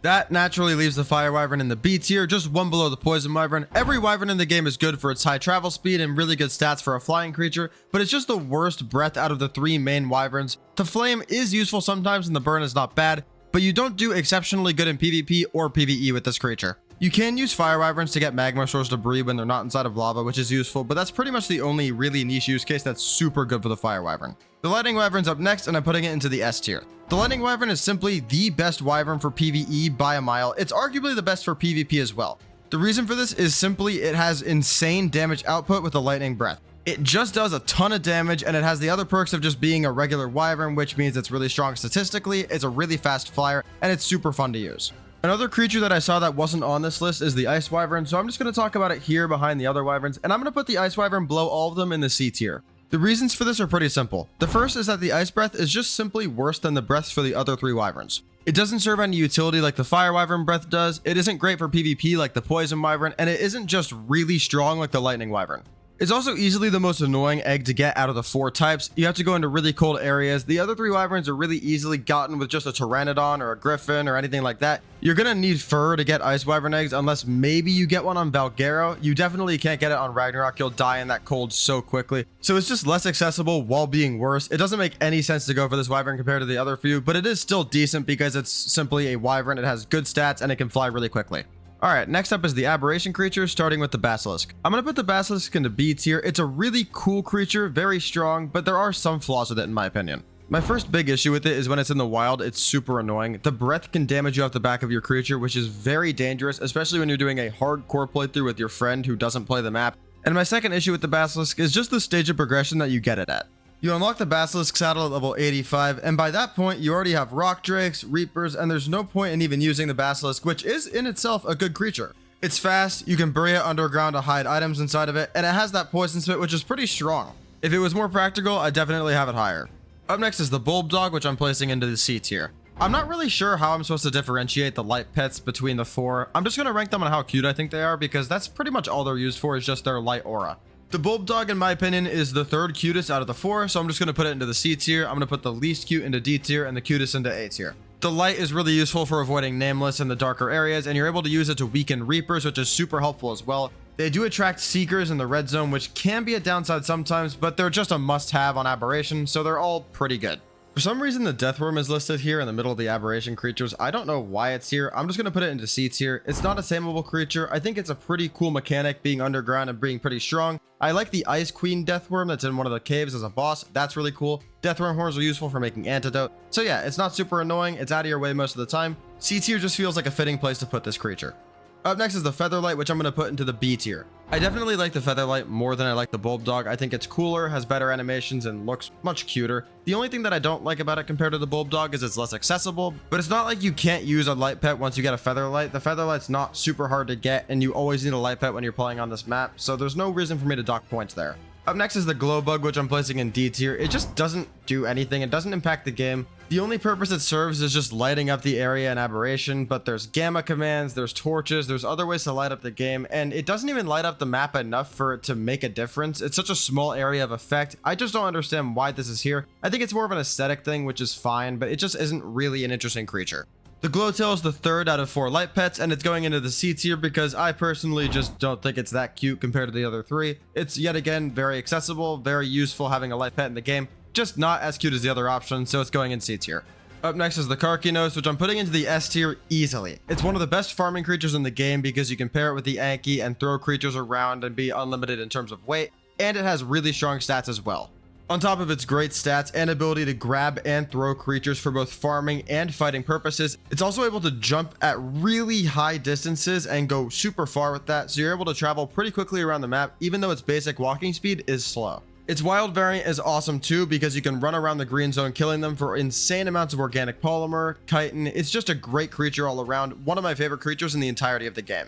Up next is the Lamprey, which is an F tier easily. I didn't even know what the name of this thing was. I knew it was the leech for this map. I just forgot that they actually changed the name of it. It interacts insanely similarly to the basic leeches from other games. It's very out of the way because they only spawn in the blue zone from my understanding. So it's just not really that big of a deal. It's just stupid that it's in the game. F tier is probably a bit harsh, but if I don't know the name of a creature in 2025, it's probably completely irrelevant.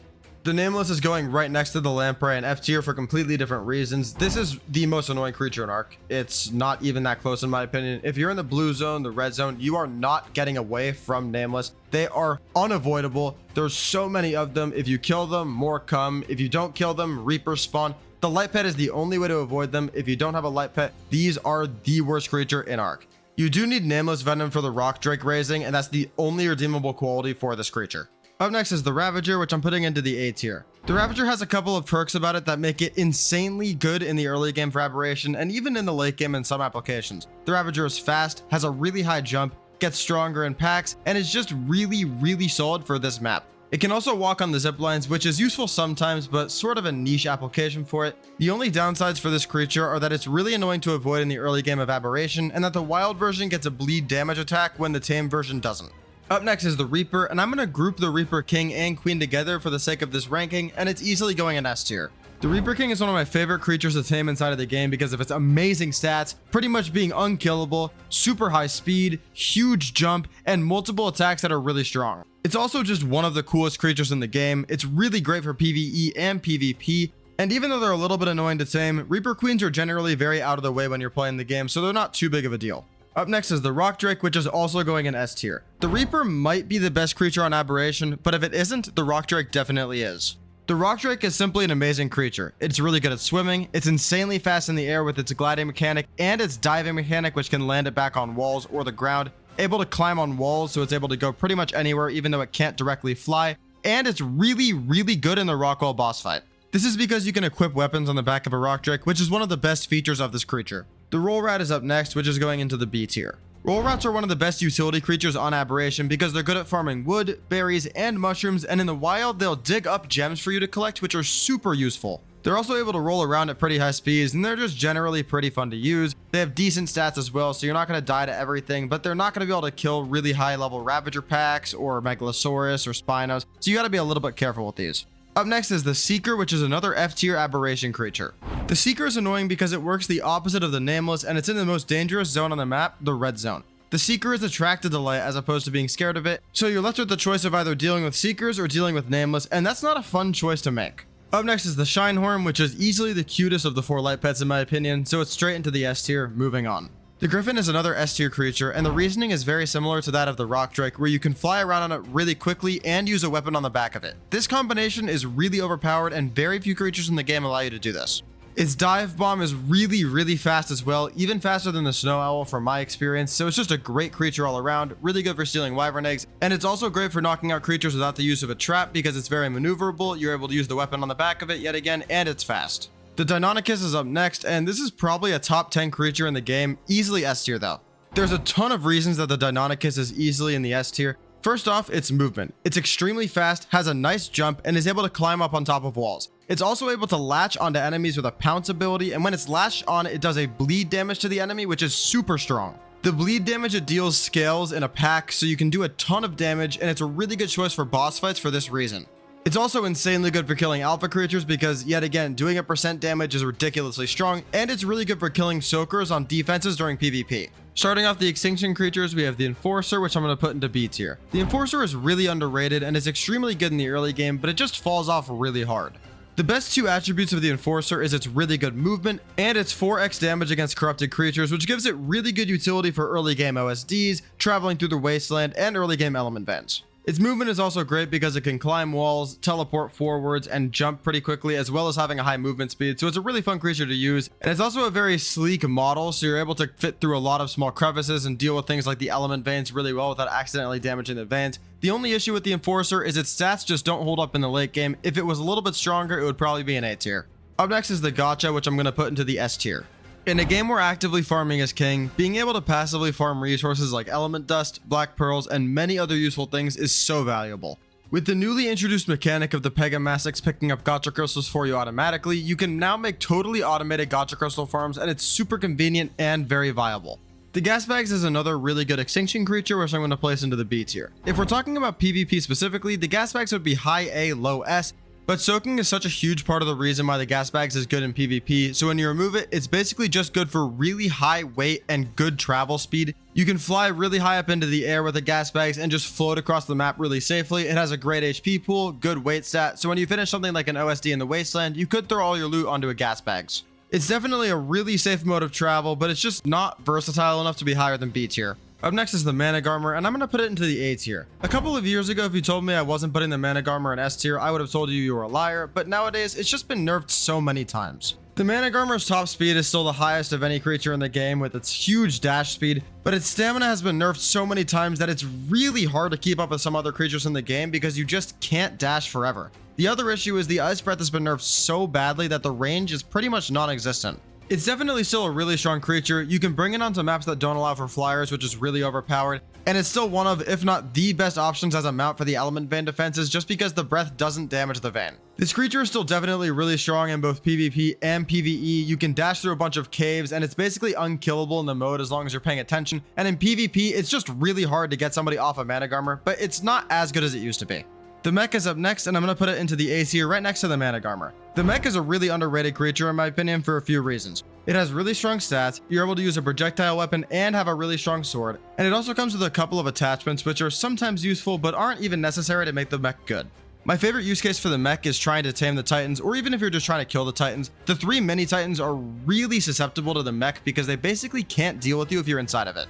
What I mean by this is the Desert Titan's aim is to counter flying creatures, which the mech is not one of. The Forest Titan's aim is to pull you off your creature to kill you, which it can't do when you're on top of a mech. And the Ice Titan is strong regardless, so it doesn't really matter what you're riding, but the mech is a strong choice there too. Simply using a mech to shoot a Desert Titan out of the sky with zero risk of failing is the most foolproof way in Ark to beat a boss and get tech engrams, so the mech gets an A tier just for that alone. If the attachments, or even specifically one attachment, were better for the mech, I would probably have it in S tier, but the MDSM is by far the best option out of all of the attachments, and that's not even that good most of the time. The Mega Mech, on the other hand, is in C tier. Now, a couple months ago, if I made this same list, I'd probably put the Mega Mech right next to the main mech because it was a great way to kill the King Titan, but after the Dreadnoughtus was released, you simply don't need the Mega Mech anymore. You're only able to summon the Mega Mech during the Alpha King Titan fight, and while it definitely makes that fight way easier and it is fun to use, it simply isn't necessary anymore because the Dreadnoughtus is so strong, so the Mega Mech does suffer on this list because of that. Up next is the Scout, which I'm putting into D tier. The Scout just simply isn't useful in PvE at all. The Scout is simply a surveillance drone which has heat vision, but the Snow Owl on this exact same map also has heat vision, so you don't really need the Scout for anything, especially in PvE. It can be somewhat useful in PvP sometimes because you're not putting your character at risk by flying a Snow Owl near the enemy base, but in PvE there's absolutely no reason to ever use this. It's annoying in the wild too because it alerts the enforcers and the defense units to attack you. I do think it's a cool mechanic, but it's definitely annoying to play around, so I docked it to D tier instead of C tier. Speaking of the Snow Owl, I'm going to put this into the A tier and pretty close to S. The Snow Owl is great because it has healing, it has a dive bomb ability which makes it go really quickly, and it has decent stats. It's really helpful because it heals you while you're on the back of it really effectively as well, so if you're trying to travel through the wasteland and you're losing HP, you can heal yourself right back up, and it also has heat vision, so it's really easy to find beehives by using this creature. The only really major downside for the Snow Owl is that it can't carry any other creature. It has really decent weight, but it's essentially useless for farming because of this limitation. The last extinction creature from Ark Evolved on this list is the Velonosaur, which I'm placing into A tier. The Velonosaur is really good in PvP, but in PvE it's just not as useful. The reason for this is you simply don't need turrets for your base in most PvE locations. Certainly in some areas you do if you're trying to build in really dangerous Gen 1 areas, the Wasteland on Extinction. Sure, you might want to have turrets there, but it's not needed everywhere in the game. You can use Velonosaurs for extra DPS during OSDs or Element Veins, and that's a really nice use case for them as well. The Velonosaur's damage output and the fact that it's a free turret is definitely helpful, but it's not S tier material in PvE specifically. The first Gen 1 creature is the Astrocetus, which I'm putting into the F tier. To explain why I have the Astrocetus in F tier, I'm just going to tell you about a story of the reason I took my longest break ever from playing Ark. After Gen 1 released, they made a huge emphasis on the Astrocetus not being able to mesh even though it has the overdrive teleportation ability. They had a huge point about that when they made the map. Right after it released, literally 5 minutes after the map came out, I went on the internet and found how to do it in 3 seconds. Excluding the fact that the Astrocetus was able to mesh on launch and is still able to do so extremely easily, the creature is just completely useless as a tame and it's super hard to get to because it's in the lunar biome. Its only redeeming quality is that it produces ambergris passively, but even that is really slow and I'd rather just go mine some. I also really don't like the fantasy made-up creatures. I really prefer when Ark sticks to being a dinosaur game and releases cool dinosaurs or other prehistoric creatures. There's just so many reasons I strongly dislike this, and it's easily my least favorite creature Ark has ever released. Up next is the Insect Swarm, which is also easily going in F tier. These things are so annoying in the bog when you're spawning in. There seems to be an unlimited amount of these. They do the stamina debuff, which is super annoying, and if you kill some, more are going to spawn. There's pretty much no way to deal with these. I honestly just never live in the bog because they're so obnoxious. Up next is the Bloodstalker, which is an easy S tier. This creature is super cool, extremely agile, and is a really versatile creature inside of the game. It's definitely a better creature in PvP, but even in PvE, it's insanely fast. You're able to swing around, use this on maps that don't require flyers, and it's really strong. It's also easily one of the most fun creatures to use in Ark history, so it has to go high on the list. They're in the same category as the Mana Garmer, where if you're using it and you know what you're doing, it's pretty much impossible to die. I just have it a little bit higher because its stamina is much better. The Ferox is next, and I'm going to put this right next to the Bloodstalker in S tier. The Ferox is probably the most versatile shoulder mount in the entire game, and shoulder mounts are already pretty good. It's able to transform between its shoulder mount version and its normal huge version, and they're both really good. When it's on your shoulder, it provides insulation from both the heat and the cold, which is super useful, and when it's in its normal form, it's strong and fast. In its normal form, you can also ride it, you can put a helmet on it, which gives it really good armor compared to the average creature, and it's able to climb up walls and jump off, which can be useful sometimes. The only downside for the Ferox is the element cost, but it's really useful to have in a pinch, especially because if your creature dies, you can just use the Ferox that's on your shoulder to escape. Up next is the Magmasaur, which I'm placing in A tier, very close to S. The Magmasaur just farms an insane amount of metal. It farms even more metal per hit than the Anki, which is really good. The only downside is it can only be carried by a Rhino, so you can't use an RG, a Karkinos, or a Quetzal with it. Due to this fact, you can't use the Magmasaur in a way that's more effective than the Anki with the Karkinos and the Blue Zone on Aberration, just because it takes too long to make the trips, but it's still really solid there. It's also good in PvP because you can drop down the lava rocks and damage structures, which is pretty effective. The Magmasaur also has really solid stats, so there's no problem there. Up next is the Megashalon, which I'm putting into the C tier. The Megashalon serves as an underwater mobile base, which is a really cool concept, but the problem is it's completely unusable on land. The giant sea turtle is also slow and is just insanely annoying to tame for no good reason. The best use for the Megashalon is to keep your oxygen up when you're raiding in underwater caves at choke points in PvP, but in PvE, there's just not that many use cases for this creature. Speaking of the Megashalon tame being a pain in the ass, the parakeet fish school is the problem. Using these stupid fish to tame the giant turtle is a really annoying process, and this creature is completely useless otherwise, so I'm putting it into D tier. Moving on from the Gem 1 creatures, we have the Crystal Wyvern, starting with the Tropical Crystal Wyvern, which I'm putting into the B tier. The Tropical Crystal Wyvern is good, but it's nothing really special except for the easy passive tame. It has the weakest breath ability out of the 3 Crystal Wyverns, but it does have the speed boost, which makes it better than the Ember Crystal Wyvern in my opinion. I use the Tropical Wyvern to steal the eggs in the middle of the map and get away because you get the speed boost from the water when the wild ones simply don't, so it's really effective there. All the Crystal Wyverns have way worse stats than the regular Wyverns, but they're still definitely pretty strong for flying creatures and they're very fast, so they still place pretty highly on the list. Up next is the Blood Crystal Wyvern, and I'm just going to put the Crystal Wyvern Queen here to cover for it because there's no Blood Crystal Wyvern or Ember Crystal Wyvern image. The Blood Crystal Wyvern is the best Crystal Wyvern by a pretty decent margin, and it's going to go into the A tier. It's the second best Wyvern in the game behind the Lightning Wyvern in my eyes because it has a really strong lifesteal ability and it's decently fast. Its stats are also very serviceable, so you can totally use it for the Crystal Wyvern Queen boss fight with zero issue. The last Crystal Wyvern is the Ember Crystal Wyvern, and I'm going to put the Dragon here. The Ember Crystal Wyvern is simply a worse version of the Fire Wyvern. Worse stats, it's smaller, which is okay, but it doesn't really matter, and it's just kind of weak. For these reasons, I think the Ember Crystal Wyvern is the worst Wyvern in the entirety of Ark, and I'm going to put it into the C tier just because Wyverns in general are really strong, even if this is the weakest one. The last Crystal Isles creature is the Tropiognathus, and I'm going to put this right next to the Ember Crystal Wyvern in C tier. The reason for this is simply it's a reskin of the Tapajara with a jet engine saddle. It doesn't have a sprint function while it's flying without the saddle too, which is really obnoxious, and the fact is, the weapons aren't that good on the back of this. With that being said, if you do have the rocket saddle, you can go really quickly on the back of this, and there are some niche use cases where the grenade launcher is cool. It's just not super practical, and it's pretty rare for how bad it is. The Astrodelphus is the second space creature that is on this list, and I think it's a lot better than the Astrocetus. I'm putting it into the B tier because it's extremely fast, and it's really cool when you get the saddle. The high level requirement to use the creature is a bit of a disappointment, but it's really strong. The saddle can shoot lasers, which is super good. It's very maneuverable. You're able to burst in speeds in different directions very quickly. And this thing basically never runs out of stamina, which is a huge perk.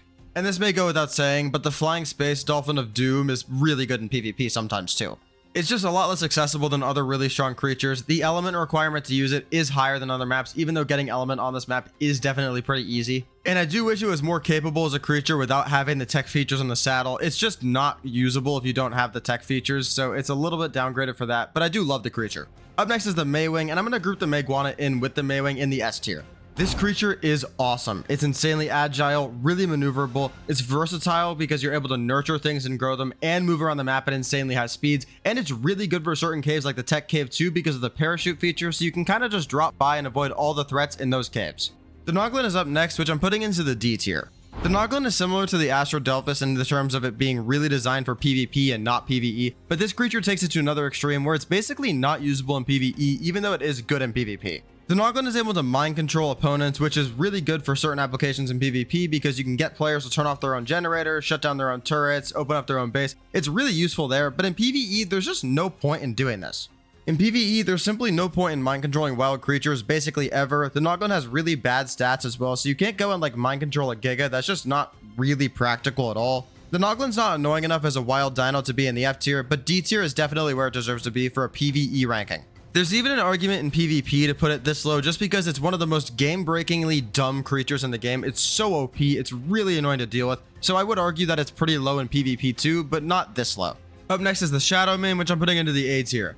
Don't get me wrong, the Shadowmane is easily one of the strongest creatures Ark has ever released, and it's really fun to use, but I just have one big issue with this creature. I just think creatures like the Shadowmane and a couple of others are just too strong for their own good, and it makes the game less fun because it removes so many other creatures from the meta. The Shadowmane is one of the fastest creatures in the game, gets an enormous jump, has ridiculously good stats, gets natural armor which is ridiculously strong, it gets a pack bonus roar for males and an effect cloak for females, it gets the hydrated buff when you're around water which makes it really strong for certain boss fights. They're also able to teleport behind enemy creatures and stun them, which is obviously ridiculous in PvP. Dismounting players is always really strong, but it's even good in PvE sometimes. The Shadowmane being released completely power crept like 6 or 7 creatures from the game, which is just way too many, even for Gen 2, which released a bunch of overpowered creatures. With that being said about the Shadowmane power creeping a bunch of creatures, it's nowhere near as bad as the Tech Strider, which is also going in A tier because even though it is the best farmer in the game, it's just way too strong. The Tech Strider can farm almost every resource in the game insanely efficiently, and it acts as a dedicated sword, so while it's farming, it sends it back to your base for you without any weight charge. This makes your trips much longer because you never worry about being encumbered. It's just way too strong. The common strategy is putting this on the back of a skiff and flying around with it, and it's just an insanely effective way to farm basically every resource in the game. You pretty much can't beat the Tech Strider if it's able to farm that resource with any other creature. The last wyvern on the list is the Voidworm, and I don't think it's amazing in PvE, but it's still pretty good. The Voidworm has better base stats than the other wyverns in the game, but it has a little bit of a worse breath for PvE just because it's basically designed strictly for PvP use. The Voidworm breath increases torpor and can dismount you because it stuns, which is really good. It's just not super useful in PvE because it doesn't do that much base damage, which means it's not great against enemy creatures. Up next is the Exomech, which I'm going to place into the A tier. The Exomech is a very versatile robot because it's really good strength-wise and has decent utility in the PvE side of the game. The Exomech has a couple of really good use cases, including going into dangerous areas to get eggs, for example the rock drake nests down in the Aberration Red Zone, and in the volcano in Gen 1 to get the Magmasaur eggs. They're both really good places to bring the Exomech because it doesn't aggro a lot of enemy creatures and it's super strong. It's also really good to use because you have a Hyper Beam on it, which is super effective for fighting the Rockwell Prime boss fight specifically. You don't get the Exomech until after beating Rockwell Prime, so you have to beat it once by yourself first, but after you do have an Exomech, you're able to farm Rockwell Prime with ease. In the PvE side of the game, it makes building certain things really easy because of how good it is, so it's helpful in both sides of the game. It would be S tier if you got it before you fought Rockwell Prime for the first time, but you don't, so I can't quite put it in S tier. Up next is the Lost Island creatures. First up is the Amargasaurus, which I'm putting into the C tier. These creatures are really cool concept on paper, but it's just so annoying to tame. It has really limited use cases in the game, even though, yet again, it should be a really versatile PvP viable creature. It is okay in PvE because it's able to farm thatch, wood, berries, and it's able to get sap out of sap tree taps, but it's just not good enough for how difficult it is to tame. It's just a complete pain in the ass. There's no real reason to use it. The spikes are pretty weak. The stats are definitely solid and it moves at an okay speed, but it just doesn't work because the spikes really need to be good for this creature to be worth taming. Up next is the Dinopithecus, which I'm going to place into the B tier. It can throw poop-infused grenades and has a Ferox climbing ability, which is okay. It's very agile and pretty fun to use. It's just not versatile enough to be a good creature. I put it in B tier because it's decent, it's good for combat. It just doesn't really have any utility, and it's extremely annoying in the Dinopithecus King boss fight to deal with when it's an enemy, so I had to put it in B tier instead of A. Up next is the Cinemacrops, which I'm placing in B tier as well. It's a decent replacement for the Tech Chestplate for the early game, and it's a good flight and glider option, but it's not amazing. I know the Cinemacrops got hate when it got released. I've never been on the hate train for it. I've always liked the creature as a concept. The only issue with it for me is once you get a tech chestplate, you should never use this again, so it's completely useless after that point. Starting off the Fjordur creatures is the Andrewsarchus, which I'm placing into the B tier as well. I think the Andrewsarchus is one of the more forgotten creatures in the game, and I honestly think it's pretty cool, but it's not super useful. The Andrewsarchus has decent stats, has a high charging speed, and it's equipped with a machine gun, which is really cool. I just don't really see the applications for the Andrewsarchus in the game. I think it's a decent creature. It definitely can kill a lot of stuff if you're using it properly, but it's just not amazing, and it's not super useful utility-wise. Up next is the Desmodus, which I'm placing into the S tier. The Desmodus is just crazily good. There's a ton of different utility abilities, and it's really strong. The only possible downside you could poke at is that it's not the fastest flyer in the game, but the Desmodus is just so versatile. There's so many different utility options for the Desmodus that you can use. Here's a few of my favorites. You can use the Desmodus to make Sanguine Elixir, which boosts both your imprinting and your taming by 30%. You can fly through caves with the Desmodus. It's the only creature in the game that can actually fly through caves. It's able to latch onto walls to regenerate stamina. It's able to cloak itself so you can go get eggs very safely. It has really strong lifesteal when you're fighting things. And even though it's not the fastest flyer, it's easily in the top 5. Another convenient feature of the Desmodus is that it harvests spoiled meat directly from corpses, which can save you a lot of time. Up next is the Fjordhawk, which I'm placing into A tier. The Fjordhawk is a really cool concept for a shoulder mount. I love the design and the utility is great. Basically, if you die, the Fjordhawk will go and grab your items from your corpse and bring it back to you. Super convenient to have, really awesome. It doesn't do much else besides this, besides the basic shoulder mount perks, so it can't go much higher than A, but it is a very cool concept and I really love having it. The last Ark Evolved creature is the Fenrir, which isn't on the list, so I'm just going to use the Fenrir Sulfur image for this purpose. The Fenrir falls in B tier for me for a few reasons. It is very cool utility-wise, it's very fast, you're able to use an Ice Breath, which is super strong, but the problem is it's just a pain in the ass to get a decent line for these started. To get Fenrirs, you need to beat the Fenrir Sulfur boss fight, and to get a decent level Fenrir, you need to beat the alpha version of the fight, which is no slouch. The problem after this too is you only get one good stat allocated after every fight, so you need to fight it a few times to get good health, melee, and other good stats that you want. This whole process can just take forever. It took me about 20 times beating Fenrir Sulfur to get good health, stamina, and melee, and it really wasn't even worth it. The creature's good, but it's not good enough for this time investment. Starting off the Ascended creatures is the Armadago, which I'm going to place into the B tier. The Armadago is basically an early game companion that has a couple of abilities. These abilities stem from its saddle gears, which can give it fetching item ability, detecting enemy ability, or healing the player ability, all three of which being somewhat useful, but nothing that's super OP. The best feature about the Armadago is probably the companion mode, where you can basically keep all your items guaranteed safe in its inventory when you have it. It has a safe inventory feature basically, so if it dies when it has your stuff on it, it'll just respawn with the same items. It has a natural respawn time incorporated into it, so if you have an Armadago in the early game, it's a really nice way to progress quickly with zero risk. If it wasn't behind a DLC paywall, I'd probably have it in A tier, but I just really don't like when they're putting paywalls on specific creatures, so B tier it is. Up next is the Cosmo, which I'm placing into A tier. The Cosmo is insanely fun to use and it's super useful as well. The only issue with it is, yet again, is behind a DLC paywall and it's a little bit too strong sometimes, so I'm going to put it in A tier instead of S. Turning into Spider-Man and being able to swing around the map like a maniac is really, really cool. And if you get really good with using the Cosmo, you can basically do whatever you want inside of the game. I remember using a Cosmo to go down and steal Rock Strike eggs. It's so good that you can just kind of take advantage of how OP it is if you know how to use it properly. I do love the skill cap that the Cosmo has. There's definitely a clear curve in terms of people that are really good at using it, getting a lot of value out of the creature, and people that are not so good at using it, only getting okay value. I do think in general, though, it's a little bit too good. The range is a little bit too high, and the momentum it generates you is just a bit too much, but it's definitely really fun and also super cute. The Deinosuchus is next, and it's also going in A tier. This creature is not behind any sort of paywall like most Ascended creatures, which is good, but it's just way too strong. This falls in the same category as the Shadowmane and the Tech Strider from earlier. This thing needs to get nerfed. With how OP the base stats are for the Deinosuchus, it honestly might be the best solution for it to just remove it from being able to be used in boss fight arenas. The boss fights, all of them in the game, every single boss fight, besides the Gen 1 Master Controller, become a complete joke when you're using Deinosuchus because their stats are way too high. You don't even have to use the Gigabyte for it to be super good, but the Gigabyte makes it even easier. This thing is just way too strong. It's super cool. I love using it, but I basically refuse to bring these into boss fights because they're just that good. They're also good underwater. They serve a good utility there because they don't have an oxygen stat and they swim pretty quickly. They're a nice choice for killing alpha creatures, killing wild gigas, wild karkas, whatever you need, but it just takes away a lot of the challenge in the late game if you can bring in a couple crocodiles and they just completely maul anything in front of it. So I just refuse to use them in those final sections. If it was good and not super OP, it would definitely be an S tier. I love the design, I love the creature, but balancing is important to me and this creature completely fails in that category.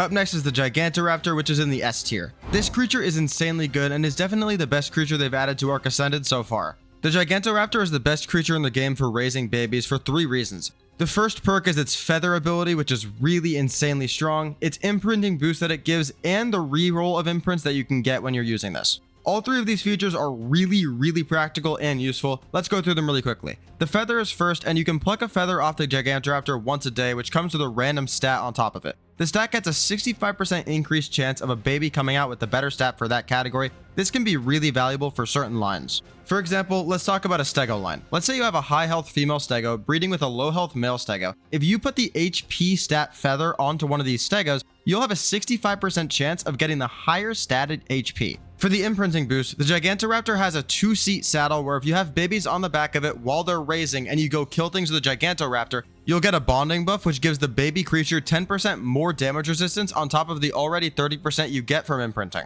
You're also able to use the Gigantoraptor to re-roll what a creature is asking for in terms of imprints. Let's say you're early in the game and it asks for some sort of kibble that you don't have. Simply re-roll it. You can't do this with cryopods anymore because the Gigantoraptor can, so it's super useful. On top of all of this, you can also feed babies if they're in the saddle in the Gigantoraptor by just putting food in the Gigantoraptor's inventory, which is also convenient. The only downside for this thing is that it can't hold every type of creature. Something like a Giga is just too big to go in the saddle, but it's so good for raising creatures. It has so many unique mechanics that no other creature has. Just an amazing thing to add to the game.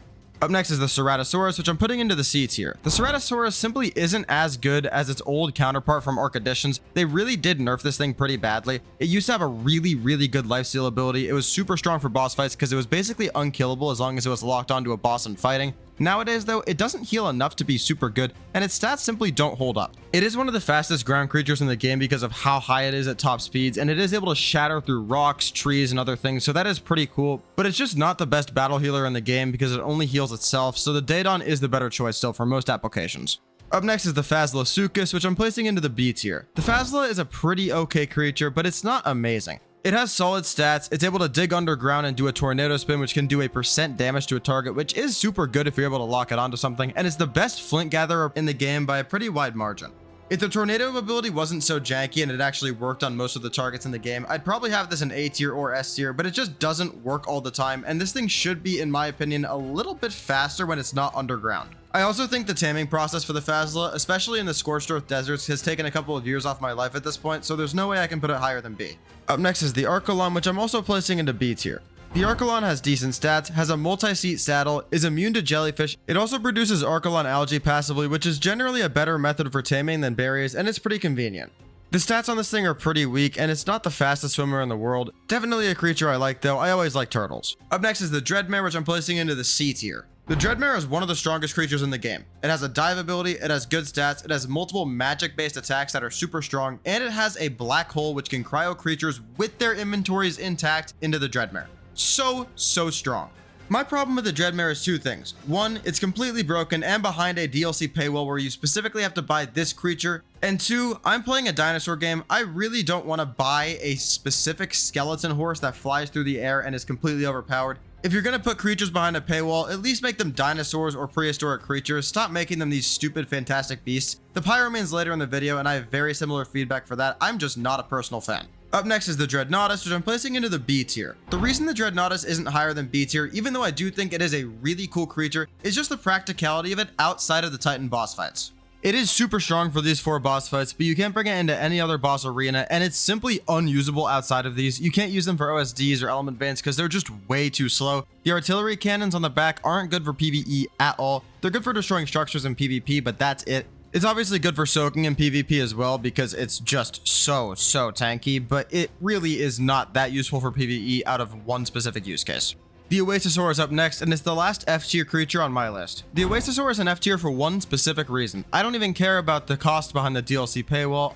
I understand why people like this creature. Some people like the back of it, building on the back. It's cool, you know, the aesthetic is nice. It flies around, it's a giant behemoth. It definitely looks awesome as well. I'll totally give you that. But I just think fundamentally being able to revive dead creatures in Ark takes away a lot from the experience. I think risk management and being aware and having backups of creatures before you go out with one that you really need is part of Ark, and being able to revive and reverse mistakes you make in terms of losing creatures and getting them killed, it just takes away a lot of fun from the game, for me at least. The Shastasaur is up next, and I'm going to put this into the D tier. The Shastasaur is just not as cool as I was expecting initially. I think the concept is really good. I actually like the design of it a lot too, and the fact that it's a huge underwater creature is cool. I even think the space in the saddle is enough for a lot of building. You can fit a replicator in there pretty easily, and the tech features in the saddle are cool even though they're a bit janky. But the big issue for the Shastasaur is two things. One is that meshing into the map with the Shastasaur saddle is way too easy. I accidentally mesh into the map with this thing pretty regularly. And the second issue is it is just way too slow. This thing is so slow, it's basically unusable because of how bad the speed is. It also has such a big hitbox that it's kind of janky. If something like a Zifactinus pack just gets onto the back of your Shastasaur, it is really difficult to deal with that because your damage output isn't amazing and you basically can't attack stuff that's behind you. You're sort of like a Desert Titan, you're sort of just a really easy moving target. The other problem for both PvP and PvE is that even though it has stuff like the rocket launcher in the saddle, you can't even fit this thing into most of the caves. So if you're trying to do a raid with it, or even if you're trying to run through a cave with it, you're basically never going to pull that off because the Shastasaur is just too big.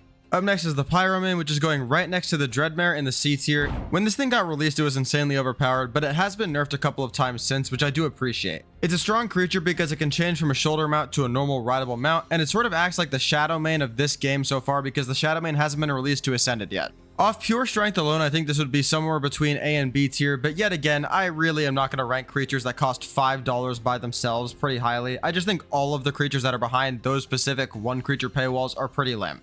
Up next is the Zifactinus, which is going into the A tier. The Zifactinus is basically just a better Megalodon. It's faster, it does more damage, it has slightly less HP on the base stats, but it more than makes up for that with its extra abilities and just better damage. The Zifactinus comes with a lunge, a jump, and a normal bite, as well as a blood frenzy ability and a land lubber ability on top of its pack bonus. There's just so much going on with this creature, it is an absolute beast underwater. The Zifactinus' lunge ability deals a bleeding stack debuff, which is super strong, and allows for you to get a blood frenzy buff, which is a 35-second long lasting buff that can stack up to 10 times, which gives the Zifactinus really high health regen for that time period.